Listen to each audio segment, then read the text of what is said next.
Olá, pessoal! Hoje vamos seguir com mais uma parte do nosso especial sobre ansiedade. No capítulo passado, conhecemos os tipos diferentes de transtornos e aprendemos um pouco mais sobre o transtorno de separação. Se você não assistiu à primeira parte, ela está disponível em nosso canal.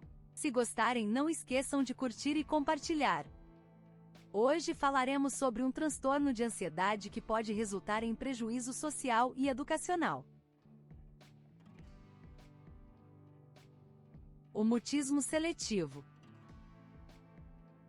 Se tiverem dúvidas e opiniões, deixem nos comentários, que nós responderemos. Sejam muito bem-vindos!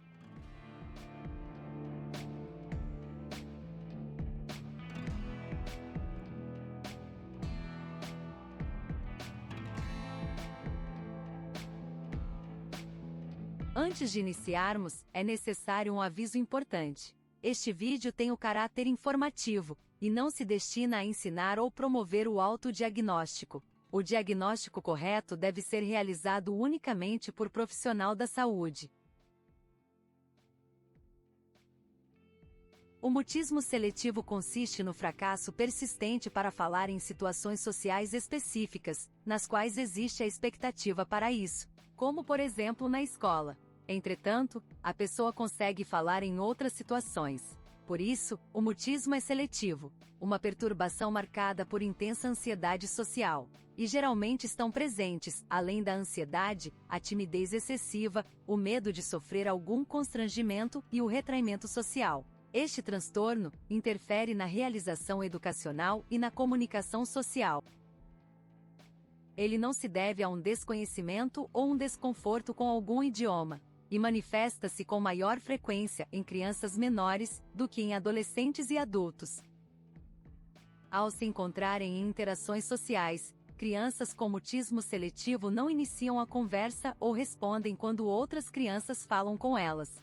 Isto ocorre em interações sociais tanto com crianças como com adultos. As crianças com mutismo seletivo falarão na presença de membros da família imediata, mas não o farão nem mesmo diante de amigos próximos ou parentes de segundo grau, como primos.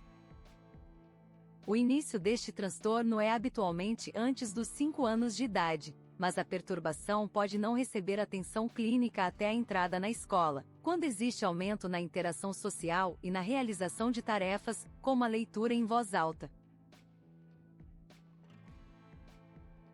As crianças com mutismo seletivo comumente se recusam a falar em sala de aula, levando a prejuízos acadêmicos ou educacionais, uma vez que os professores têm dificuldade para avaliar habilidades como a leitura.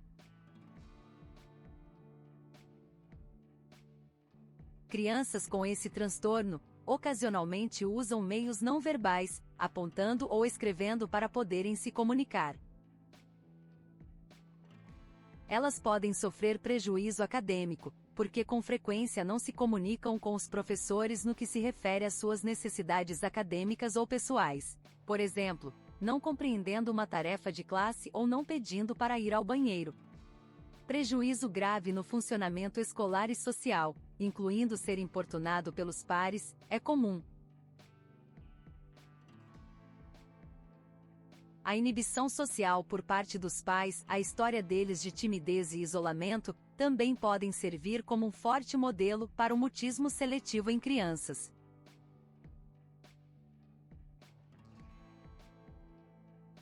Além do mais, pais de crianças com mutismo seletivo geralmente são superprotetores, ou mais controladores do que os pais de crianças com outros transtornos de ansiedade, ou aquelas sem transtornos.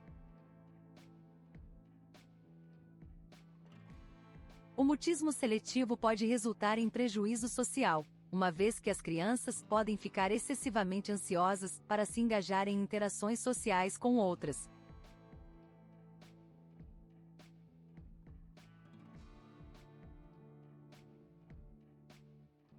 E à medida que crescem, podem enfrentar um isolamento social cada vez maior.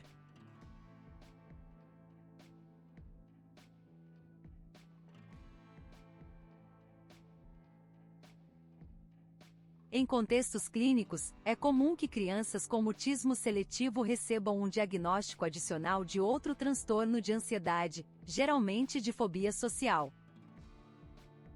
Ao perceber sinais do mutismo seletivo, os pais ou responsáveis devem buscar uma avaliação médica, geralmente com um psiquiatra infantil ou um neuropediatra, para ter mais informações sobre o desenvolvimento da criança e as dificuldades de linguagem.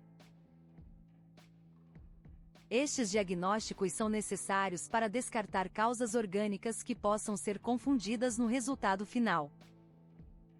Neste processo, a escola tem papel fundamental, pois geralmente é um dos primeiros contatos que a criança tem com o mundo externo. E é muito comum que os educadores sejam os primeiros a notar a dificuldade ou falta de comunicação, além do possível sofrimento. O tratamento do mutismo seletivo depende da presença ou não destes outros diagnósticos. Ele geralmente é feito com psicoterapia e participação dos pais e da escola. E dependendo do caso, também pode ser recomendado o uso de medicamentos. Psiquiatras costumam receitar remédios para transtornos de ansiedade para minimizar os sintomas e facilitar o tratamento. A boa notícia é que o mutismo seletivo é um transtorno relativamente raro. Amostras em clínicas ou escolas resultam em menos de 1%.